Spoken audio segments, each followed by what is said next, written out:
O ministro do Supremo, Dias Toffoli, anulou todas as decisões da Lava Jato contra o executivo Marcelo Odebrecht.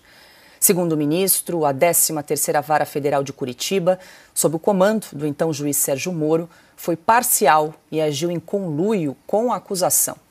A decisão foi tomada depois de um pedido da defesa de Odebrecht.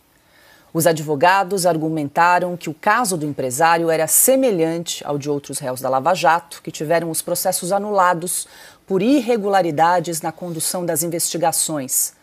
O ministro determinou também o trancamento de todos os procedimentos penais contra o empresário. O STF informou que, apesar da anulação das decisões, o acordo de delação premiada firmado pelo empreiteiro durante a Operação Lava Jato continua válido. Silvio Navarro, muito boa noite, seja bem-vindo. Começamos a nossa rodada aqui com você. Silvio, vale lembrar que o ministro Dias Toffoli, no ano passado, também anulou aí numa decisão monocrática, numa canetada só, o acordo de leniência que foi firmado com a Odebrecht. Mandou, inclusive, destruir os meios de provas. Foto aqui que já exibimos algumas vezes durante o programa aqui, Oeste Sem Filtro. Isso, claro, acaba abrindo um precedente perigoso que desemboca agora nessa decisão em favor de Marcelo Odebrecht. Boa noite. Boa noite, Paula. Ana Paula, querida. Boa noite, Fabi. Narlock, bem-vindo. Boa noite para você que está aí do outro lado da tela. Eu acho que eu vou começar esse comentário, Paula, justamente pela imagem que você acabou de destacar. Talvez poucas imagens como uma furadeira de mesa para destruir terabytes que estavam em HDs dos sistemas Drozes e MyWebDB na Suíça, a mando da justiça brasileira, descrevam melhor o que é o processo de revisionismo histórico e essa operação lava passado. Não é só mais o presidente Lula da Silva que não deve mais nada à justiça, segundo as cortes superiores. Agora também a Odebrecht, que estava no epicentro do maior escândalo de corrupção desvendado ao longo de 7 anos pela Lava Jato, também aparentemente não deve mais nada à justiça. Essa imagem da destruição desses HDs é um retrato de como o Petrolão, mas a gente sabe que ele tem ramificações com nomes também aumentativos, vão ficando para o passado. É justamente uma tentativa de reescrever a história. E qual era o conteúdo desses HDs, por exemplo? Porque é daí que parte a largada dessas decisões todas que terminaram ontem, justamente. Era o tal departamento de propina. Essa imagem que vocês acompanham é justamente a furadeira que eu acabei de descrever, na Suíça. É justamente o departamento de propina, o departamento de obras estruturadas, que os executivos, em colaboração premiada, em delação premiada, admitiram que era um sistema amplo. Não só eles, mas também doleiros que atuavam na lavagem de dinheiro tinham acesso. Foi a partir desse sistema que os brasileiros, que o bom pagador de impostos, descobriu centenas de apelidos de políticos de vários partidos, do PT, do PP, do MDB, vários partidos do PSDB. Ali estava o coração, o epicentro do Petrolão, justamente passando pela Odebrecht. O que veio depois? Dias Toffoli entendeu que, a partir da Operação Spoofing, que nada mais é do que a malfadada Vaza Jato, descoberta por meio criminoso, um hacker roubou supostas. E por que eu estou usando supostas? Porque foram conversas jamais periciadas e sem franquear defesa a procuradores da Operação Lava Jato em Curitiba e o então juiz da Vara de Curitiba, Sérgio Moro. A tal Operação Spoofing ou Vaza Jato, repito, fruto de crime, hackeamento é crime, ela foi utilizada como prova pelo Supremo Tribunal Federal. E essa história começa com Ricardo Lewandowski. Depois passou para as mãos de Toffoli, porque Lewandowski se aposentou. Nesse interim, aliás, Lewandowski conseguiu advogar para uma empresa que tem interesses também em cortes superiores, que também fez uso dessa mesma operação spoofing e hoje é ministro da Justiça de Lula. Finalizo. Outro ponto. A parcialidade do então juiz Sérgio Moro nesse caso. Pois bem, temos aí uma decisão do Tribunal Superior Eleitoral, não vou me alongar porque falaremos sobre isso, que envolve também Sérgio Moro. Olha, com essa decisão, Toffoli também apaga a alcunha de amigo do meu pai, como ele era tratado nas planilhas da Odebrecht. Fabiana Barroso, muito boa noite. Hoje conosco nesta quarta-feira. Seja bem-vinda, Fabi. Trazemos aí então mais uma decisão do ministro Dias Toffoli, mais uma decisão, né, que ajuda a enterrar um pouco mais a Operação Lava Jato, né, Fabi? Agora essa decisão anulando as decisões da Lava Jato contra o executivo Marcelo Odebrecht. E algo que chama atenção é que o acordo de delação premiada, que foi firmado com o empresário, permanece válida. Como é que você avalia aí essa decisão de Dias Toffoli nesse caso, Fabi? Boa noite. Estamos sem o áudio. Acho que precisa abrir o microfone. Microfone. Está aberto? Bom, então a gente chama a Ana enquanto a gente ajusta o microfone da Fabi. Ana, muito boa noite, seja bem-vinda. Quero ouvi-la aí sobre mais essa decisão do ministro Dias Toffoli, agora em favor de Marcelo Odebrecht. Boa noite. Boa noite, Paula. Boa noite, Silvio, Fabi. Boa noite, querido Narlock. Bem-vindo hoje aqui com a gente. Muito boa noite à nossa querida audiência.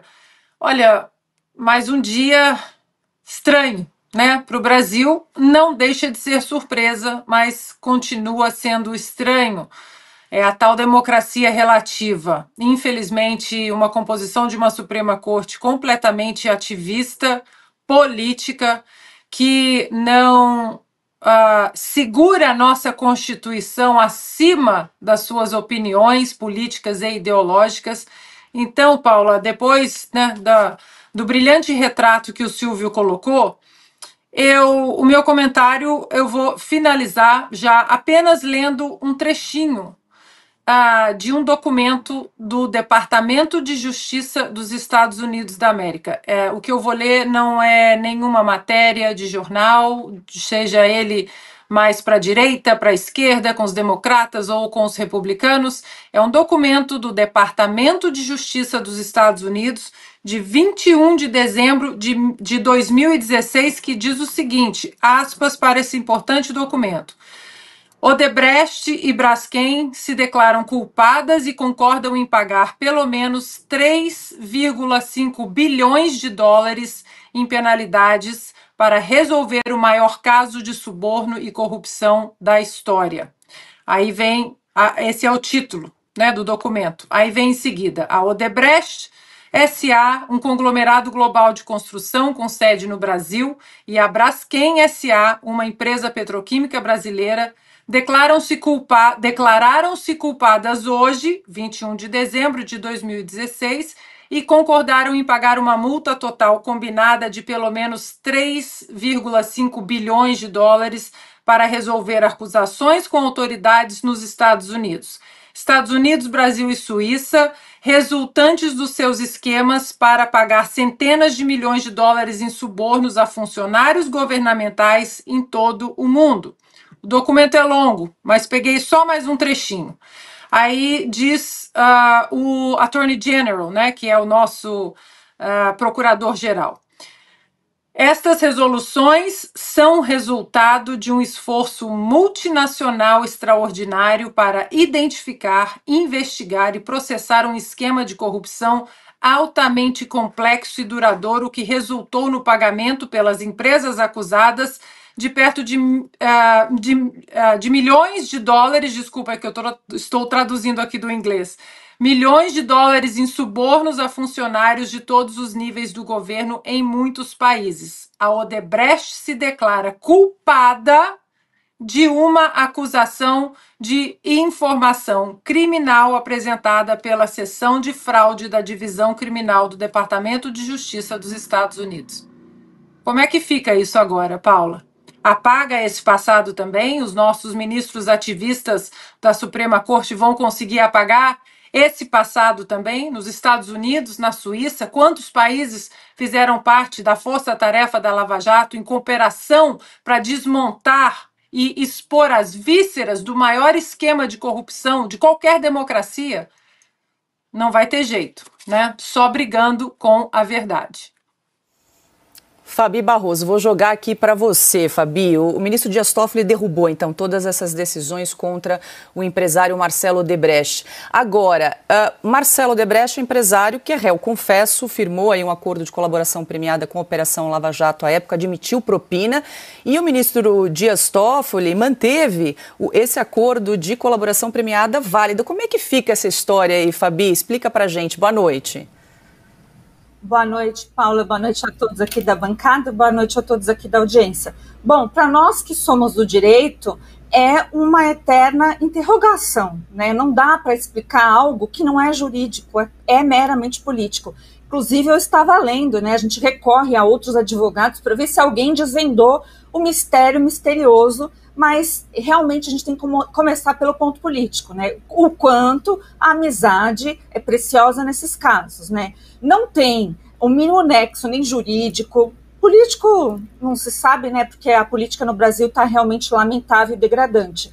Mas do aspecto jurídico, você não tem como separar, né, as condutas. Ele é réu confesso, ele fez uma delação, a gente sabe que se essa delação for anulada, terá prejuízos, terá problema com esses acordos internacionais que também foram firmados no âmbito dessa delação, e você não pode confundir, então, né, seria o CNPJ com o CPF. Mas nesse caso, é uma limpeza, é uma faxina. É a Lava Jato ao inverso, né? É a lava empreiteira.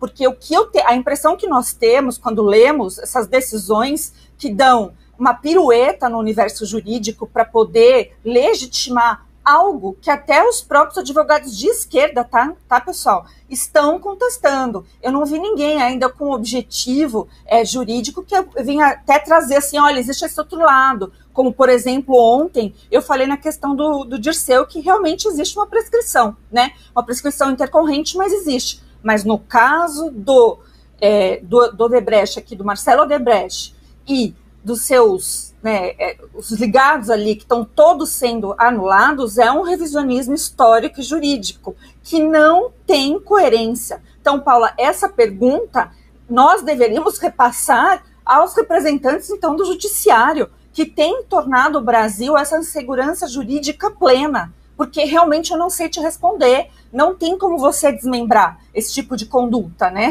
Faz parte do mesmo processo, faz parte da mesma árvore mãe, ou melhor, aquele PowerPoint do Deltan que foi tão criticado, né? Mas é aquilo ainda. Existe uma pessoa central que por acaso hoje está sentada na cadeira do executivo e que parece que todas as forças políticas estão conspirando a favor, não é mesmo? Isso deixou de ser um tribunal jurídico. E Toffoli, todo mundo sabe também, me desculpa, ministro, mas o senhor realmente, tecnicamente, deve muito. Eu nunca vi uma decisão que não tem embasamento nem para eu defender ele se eu quisesse. Então, Paula, não tem explicação. Realmente não tem. Que situação, hein, Leandro Narlock? Seja muito bem-vindo aqui em Oeste Sem Filtro. Quero ouvi-lo também sobre essa decisão do ministro Dias Toffoli. Pedimos aqui a nossa representante do universo jurídico para tentar explicar quem nos acompanha, mas está complicado de entender e de acompanhar aí a lógica do nosso Supremo. Boa noite. Oi, Paula. Oi, gente, tudo bem? Muito prazer estar aqui nesse programa, um prazer, assisto bastante e adorei o convite para participar dessa conversa. Olha, eu queria fazer só um comentário rápido em cima do que os meus amigos já disseram e com o que eu concordo, que parece que essas anulações do STF, elas inspiram boa parte da imprensa e dos militantes mais de esquerda de criar um certo negacionismo da corrupção. Então, a esquerda adora falar de negacionismo, né, de vários tipos diferentes de negacionismos, mas e o da corrupção?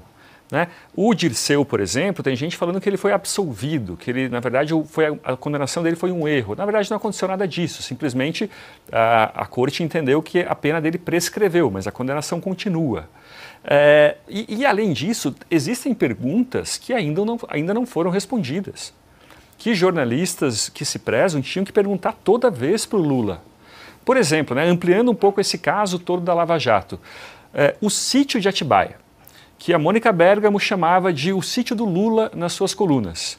Ele tinha remédios de manipulação, né, a Polícia Federal achou remédios de manipulação nesse sítio com o nome da Marisa Letícia, da então mulher do presidente Lula. Tinha vinhos em nome do Lula. Tinha pedalinhos em nome dos netos do Lula. Esse sítio teve a cozinha reformada, bancada por uma empreiteira. Se não me engano, 70 mil reais, algum tempo atrás, hoje seria o quê? 200 mil, seria um valor muito maior, pela marca mais cara de cozinhas planejadas. Quando que o Lula vai explicar para a gente como que uma empreiteira pode ter reformado, uma empreiteira que tinha contrato com estatais, pode ter reformado o seu sítio, né? Então a gente não pode esquecer que a corrupção existiu, esse caso é verdadeiro. Talvez tenha alguma acusação de que o juiz e o promotor conversaram, trocaram conversas. Isso é um motivo, é um terraplanismo.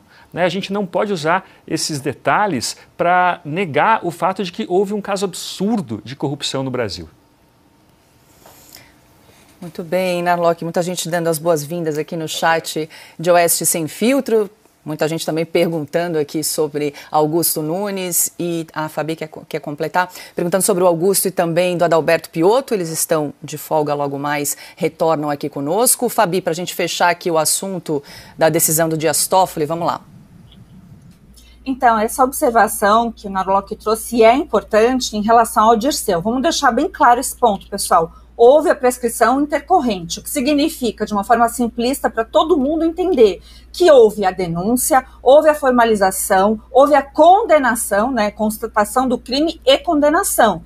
E aí, então, existe tanta enrolação, que é um dos problemas crassos do nosso judiciário, que não conseguiu se cumprir a execução penal diante, né, do que deveria. Então, e ainda tem aquela coisa que eu expliquei ontem de 70 anos, quando a pessoa cumpre 70 anos de idade, ela tem a prescrição reduzida pela metade. Então, está prescrito. Significa que Dirceu é inocente? Jamais. A gente tem aqui uma extinção da punibilidade, mas o fato em si, ele permanece. Pena que não é mais punível, né? Então, a gente sabe que ele será habilitado politicamente, mas você aí do outro lado tem a obrigação de levar esse conhecimento e levar esse passado em conta, né? Porque quem já fez mais do que uma vez, com muita certeza, né, ou provavelmente vai reincidir no mesmo tipo de crime, que é corrupção e lavagem de dinheiro.